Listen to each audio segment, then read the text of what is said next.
cuánto fue el Sahara, hay mucho calor, el verano, el invierno mucho frío. Vivo en Jaimas y vivo también tiene una casa, pero en arena y mar, sí.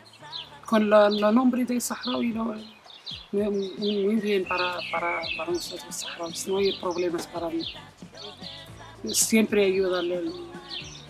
Cuanto aquí, siempre los nombres no justos, porque hay guerras, hay lejos en el trabajo, pero cuanto venir, siempre ayudar. Emakumea da presentzia handiena dekona ez, kanpamentuetan. Beharrezkoa da emakumea. Baina batez be, emakumea da hango ardura daukana.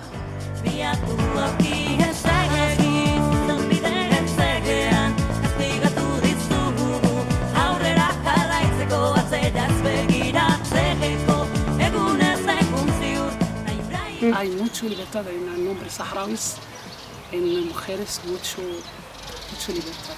¿Cuál es la situación de las mujeres? No está mejor ahora que hace unos años. Las mujeres levantaron los campamentos, tuvieron un papel relevante y son muy conscientes del papel que quieren jugar, pero la realidad no está facilitando que se desarrollen y que las mujeres puedan, que los derechos de las mujeres estén en la agenda, ¿no? ni de muchos estados que tienen mucho que ver con el conflicto del Sáhara, ni dentro de la agenda del propio Frente Polisario, ni dentro de la propia realidad, ¿no? Al final siempre son las últimas pues yo qué sé, en los planes de estudio o en la realidad laboral.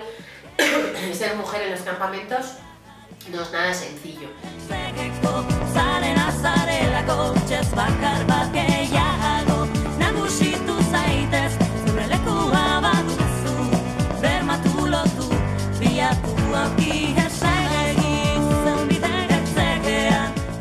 Como bien dice el nombre, es una asociación que se crea en el año 1974 y lo que viene es a defender y a luchar, a visibilizar y sobre todo visibilizar la importancia del papel de las mujeres saharauis en la causa saharaui. Las mujeres saharauis tienen también un papel muy importante y de hecho la Unidad Nacional de Mujeres Saharauis lo que pretende es también trascender de alguna manera el papel de la mujer como cuidadora del hogar a ser también una persona activa en todas las esferas de la vida, ¿no? Más allá que la doméstica.